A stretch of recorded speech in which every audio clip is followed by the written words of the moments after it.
네, 반갑습니다. 오늘 우리 로마서 15장은 이제 로마서에 어떻게 보면 마지막 어, 바울의 로마서 설교의 거의 뭐 대략 정리된 마지막 끝을 맺는 장이라고 볼 수 있습니다. 왜냐하면 로마서 16장은 이제 안부와 문안을 하면서 마무리를 하기 때문이죠.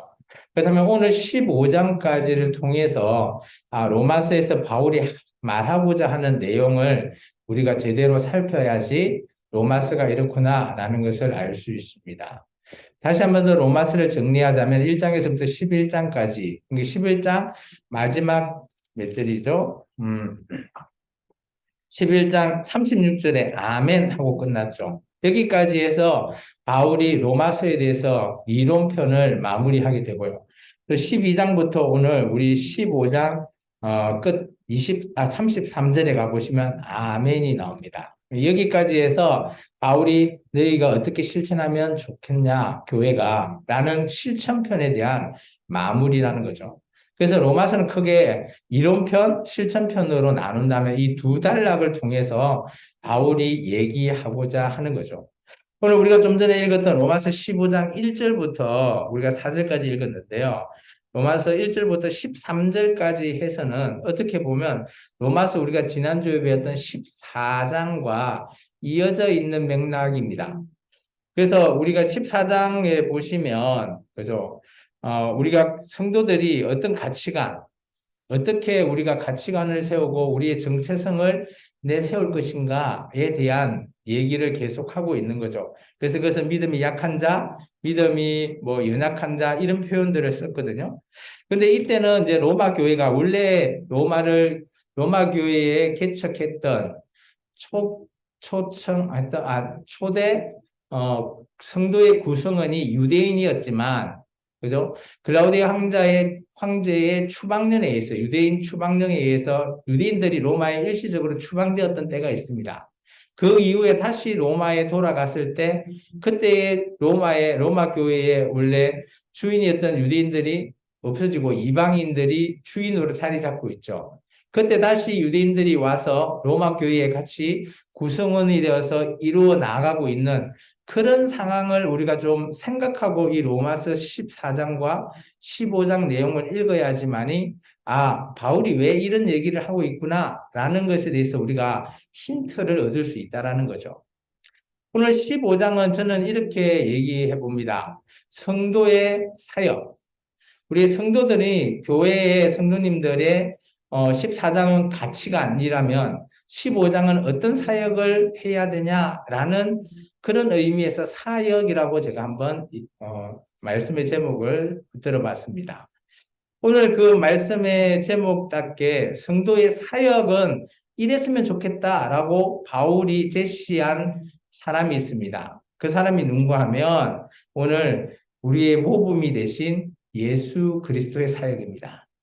그래서 예수님의 사역을 말하고 있죠. 1절에서부터 3절까지 보시면 1절에서 2절 그리고 3절까지 보시면 우리가 이런 성도로서 모범이 되는 자, 우리가 본받아야 될 자가 있다라고 말하는 거죠. 본받아야 된다라는 것은 5절에 있지만 그것이 1절부터 이어져 간다라고 저는 보여집니다. 그래서 우리는 성도로서 교회 공동체의 성도로서 예수님의 이때까지 예수님께서 하고자 했던 그 사역을 좀 본받자라는 뜻을 바울이 말하고 있는 것 같습니다. 우리가 이제 좀 표시를 좀 해놓으면 좋겠습니다. 15장 1절에 보시면 자기를 기뻐하지 아니할 것이다. 이게 우리가 예수 믿는, 여기 보면 믿음이 강한 자, 약한 자가 나오거든요. 우리가 예수님을 믿는 것은 나를 위한 것이 아니라는 거예요. 그게 첫 번째라는 겁니다. 그리고 두 번째는 2절에 나오는 이웃을 기쁘게 해라. 그게 두 번째입니다. 그죠? 이웃 사랑을 얘기하는 거죠. 세 번째는 선을 이루어라.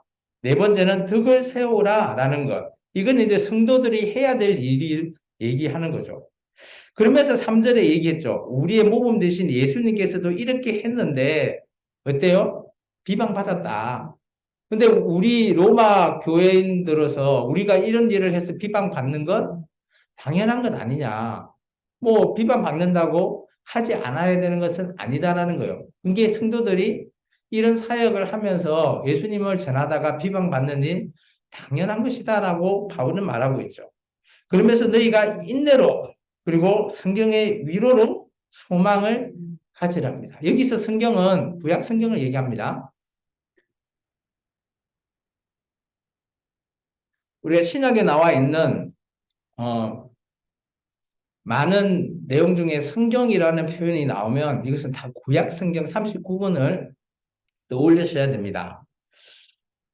그래서 바울이 말하고자 하는 것은 우리 모범 대신 예수님께서 이렇게 사역했으니 우리 교회 공동체도 당연히 예수님의 그 사역, 그게 모범이기 때문에 그대로 따르라 라고 말하고 있습니다.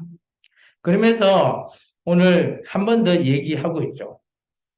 5절부터 7절의 내용, 이제 예수님을 본받아서 우리가 어떻게 적용해야 되냐라는 것을 말하고 있습니다. 5절에서 7절까지 같이 한번 읽어보겠습니다. 이제 인내와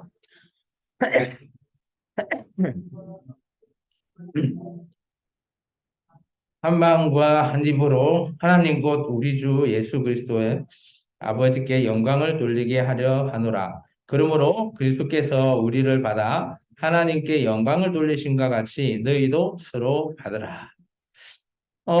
바울이 우리에게는 예수님이 모범인데, 그러면 어떻게 우리가 뭘 본받아야 되냐?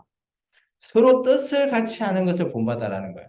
이게 지금 제가 좀 전에 얘기했지만, 로마 교회는 어때요? 구성원이 유대인, 이방인이 나눠져 있고, 이게 이권 간의 갈등이 있는 것 같습니다. 그러다 보니까, 이제 서로 뜻을 같이 하는 일에, 그리고 아까 좀 전에 얘기했던, 그러면서 그저 나 자신을 기뻐할 일이 아니라 이웃을 기쁘게 남을 배려하는 거고 그리고 선을 이루고 덕을 이루는 예수님의 모범같이 너희도 서로 뜻을 같이 좀 해라 라고 말하고 있죠.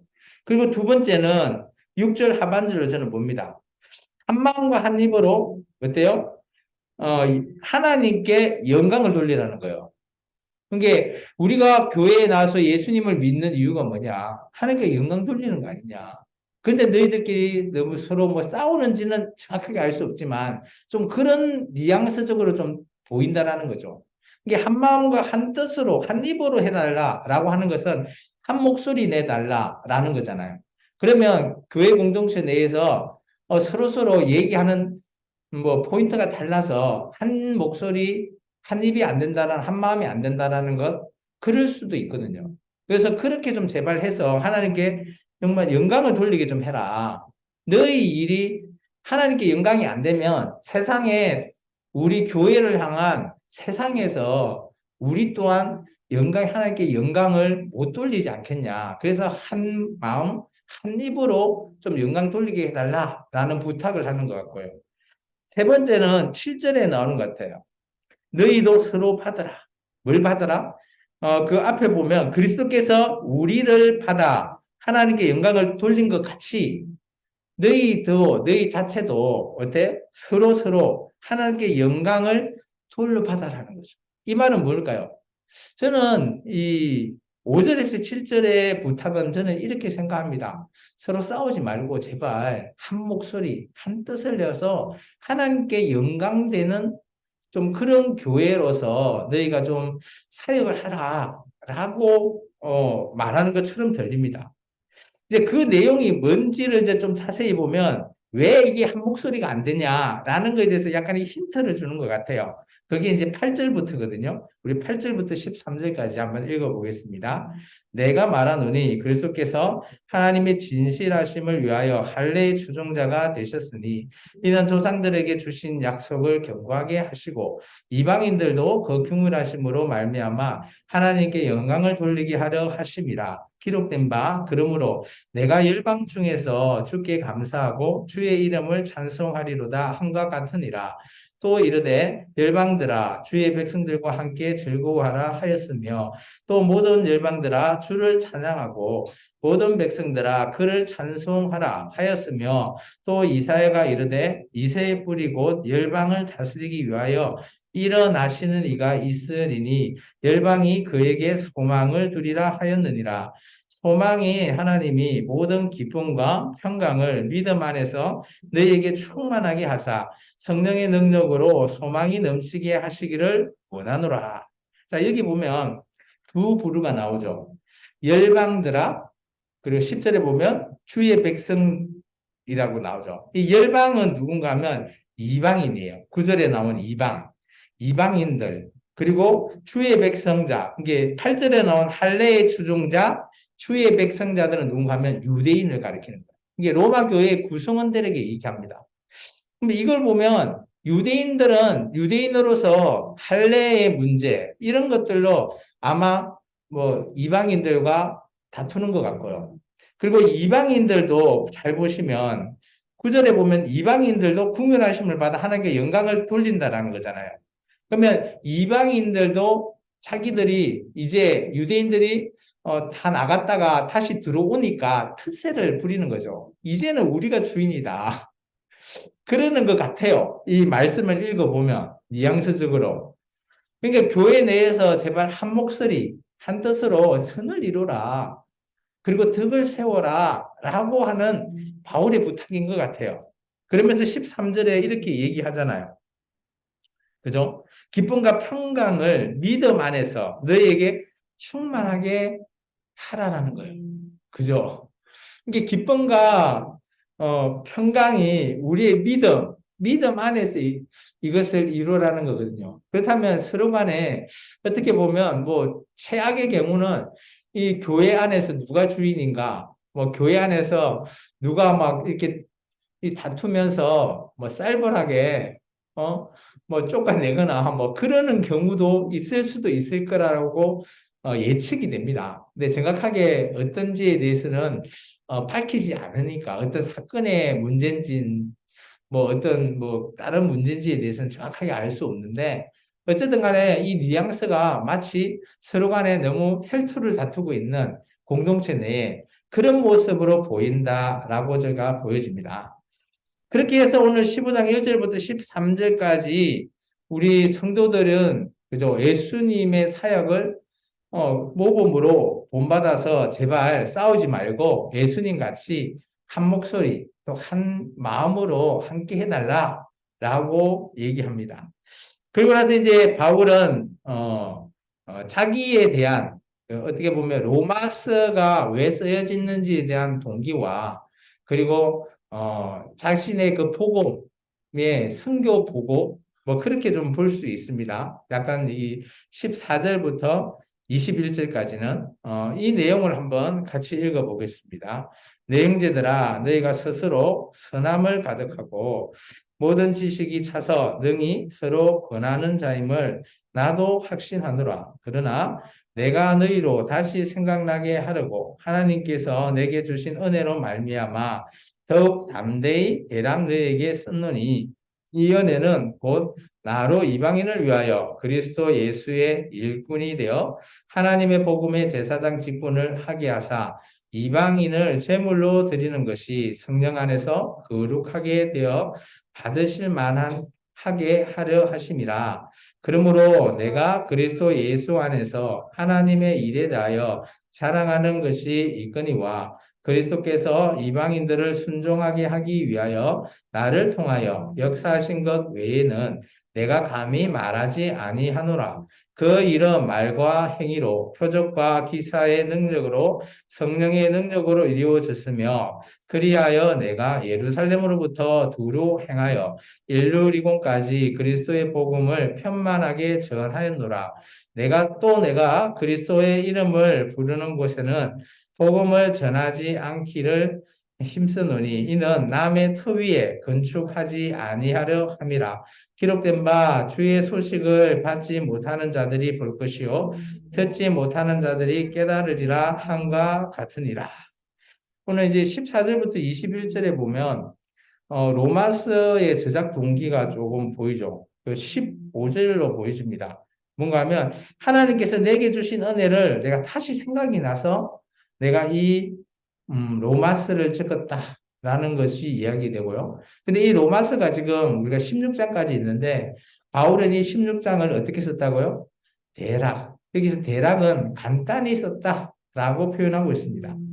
우리가 뭐 이 로마서를 우리가 어떻게 우리는 로마서를 읽습니까? 쉽다고 생각하나요? 아니면 어렵다고 생각하시나요? 우리가 보통 어렵다 생각하지 않나요?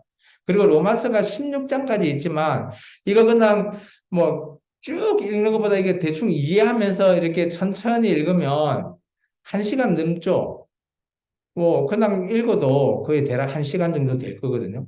그러면 이것을 정말 간단히 썼다라고 볼 수 있나요? 그럼 바울은 제대로 쓰면 얼마나 쓸까요? 어마어마하게 많이 쓰겠죠. 뭐 이런 거 보면 바울이 바울의 이런 성격이나 이런 것들이 좀 보이죠.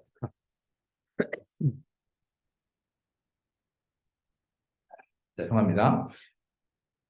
그리고 바울은 16절을 보면 자기는 이방인의 사도로서 그죠? 이방인을 위해서 내가 복음의 하나님 복음의 제사장의 직분으로 내가 일했다라는 거예요. 제사장의 직분으로. 이게 어떻게 보면 바울은 이방인 사도로서 제사장의 직분으로 제사장이 뭔 역할을 하죠? 제사장의 역할은 여러 가지가 있습니다. 그 중에 가장 중요한 거는 하나님의 백성을 하나님께 인도하는 거예요. 제대로, 올바르게.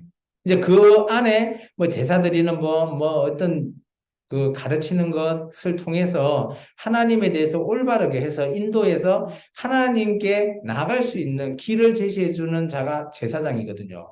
그러다 보니까 바울은 이제 이 당시에는 제사장이라는 직분이 레위 지파만 있지만 바울은 레위 지파는 아니에요. 그죠? 베냐민 지파이기 때문에 제사장이 될 수는 없어요. 없지만 자신은 그렇게 얘기하죠. 나는 제사장이 그렇게 그런 의미를 가지듯이 내가 너희들에게 복음을 그렇게 하나님을 통한 나의 복음을 전파해서 그들에게 하나님께 어떻게 하면 올바르게 살게 할 수 있을까라는 것을 내가 열심히 살겠다라는 걸 말하고 있습니다.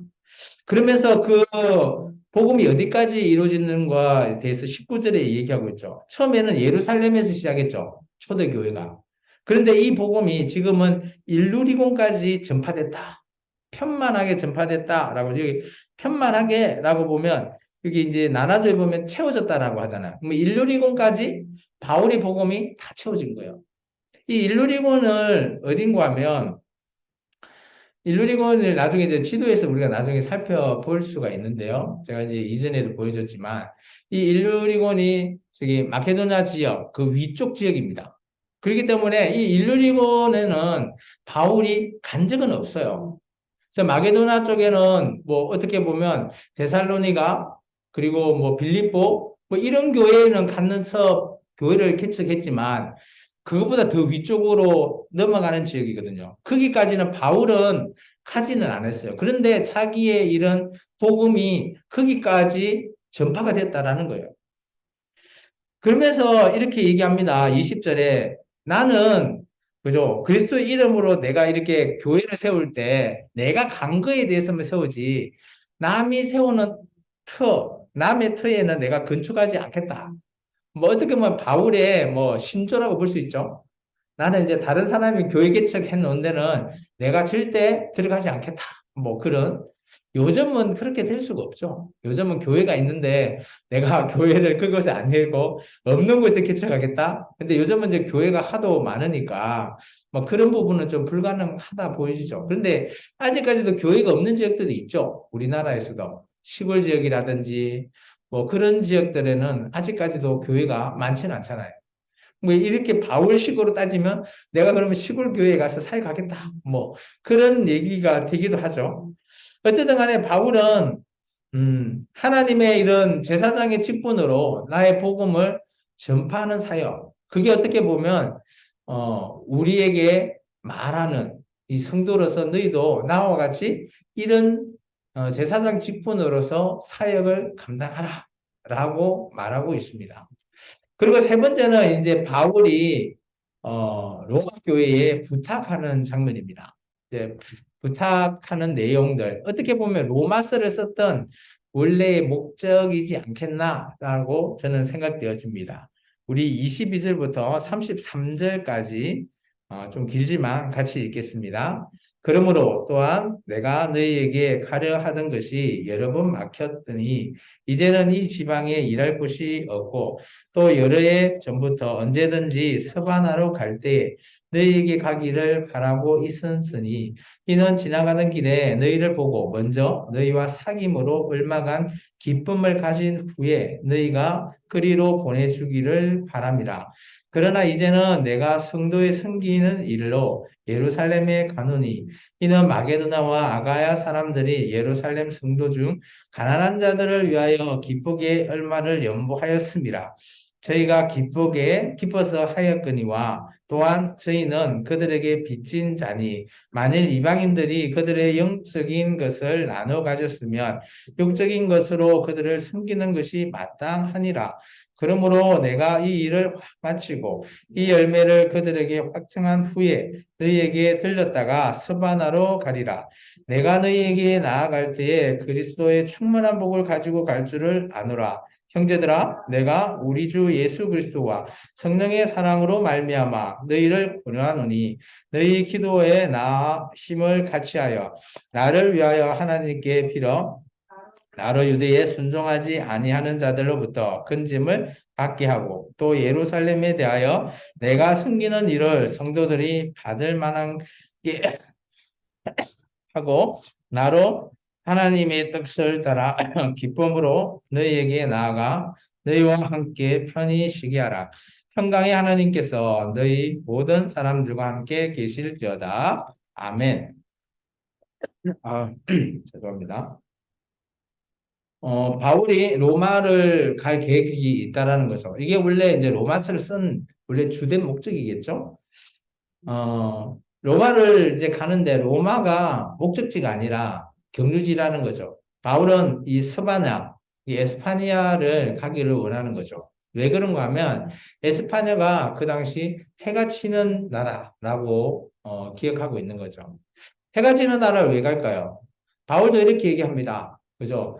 예수님의 사도행전 1장 8절에 땅끝이 어디냐라는 것을 해가 지는 그곳에 내가 가면 예수님이 이 땅에 재림하실 것이다 라고 생각했기 때문이죠. 그래서 바울은 언제나 자신의 복음을 전하면서 내가 땅끝을 가야 되겠다. 스바나를 가야 되겠다. 늘 염두에 있었다는 거죠. 이때까지만 해도 바울의 그 주님의 그 재림에 대한 생각은 자기가 살아있을 때 주님이 이 땅에 오실 것이다. 라고 생각했기 때문에 이런 내용들을 로마 교회에 보내었다라고 볼 수 있습니다. 나중에 로마 그 재판받는 과정에서 이 생각이 좀 바뀌죠. 어쨌든 간에 그러면서 바울이 로마 교회에게 부탁하고 있습니다. 첫 번째, 우리 24절을 한번 보시면, 그죠? 내가 지나가는 길에 너희와 함께 얼마간 기쁨을 가진 후에 너희가 그리로 보내주기를 바란다. 라는 거죠. 그러면 첫 번째는 내가 너에게 복음을 전할 기회를 달라는 거예요. 이게 바울은 어딜 가나 자신이 예수님을 향한 그 복음 전하는 게 주목적이라는 겁니다. 그리고 두 번째는 내가 이제 스바나로 가기 위해서 너희가 나를 좀 순교해달라라는 것을 말하고 있죠. 그것이 오늘 25절에 보면 내가 성도를 섬기는 일이다라는 겁니다. 이게 바울은 그죠? 언제나 늘 섬기는 일에 앞장선다라는 겁니다. 복음을 전하는 일, 섬기는 일. 이게 우리가 교회의 성도들이 정말 성도의 사역이라고 하면 뭘까요? 섬기는 일도 중요하지만 복음을 전도하는 것도 중요하다라는 거예요. 이 바울이 늘 실천하고 있었다는 거죠. 이제 이 두 가지 해달라는 겁니다. 그래서 그 전에 이제 바울이 이제 일정상 예루살렘에 가서 기존에 연보받았던 거 내가 이렇게 갖다 줘야 되는데 너희도 함께 동참할 수 있으면 같이 연보로 이제 예루살렘 교회가 가난한 교회잖아요. 힘들죠. 거기서는 따로 우리가 늘 이제 예루살렘 교회에 대해서 그때 살펴봤듯이 그곳에서는 그죠 생활하기가 쉽지 않습니다. 그러다 보니까 언제나 도와야 되기 때문에 너희도 함께 연보로 하면서 예루살렘 교회를 도와달라라고 얘기하고 있습니다. 그러면서 오늘 이제 바울은 이렇게 얘기하고 있습니다.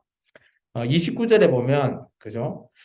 내가 너희로 나아갈 때 그리스도의 충만한 복을 가지고 가겠다라는 거예요. 그리스도의 충만한 복. 이게 뭘까요? 그리스도의 충만한 복. 이 앞에 거를 정리해 보면 이렇다고 보면 첫 번째, 예수님을 전하는 그 복음. 두 번째, 너희가 나를 조금 순교 후원해 달라는 거예요. 세 번째, 그 가난한 예루살렘 교회를 돕는 일, 연보하는 일을 해달라라는 겁니다.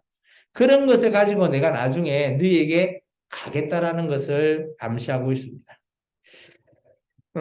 그러면서 바울은 자신이 그런 예루살렘에 갈 때의 상황을 조금 얘기하고 있죠. 31절에 보면 나로 유대에서 순종하지 아니하는 자들이 이게 바울을 시기 질투하는 자들이 있다라는 거죠. 그들이 그죠? 근짐을 받게 해달라.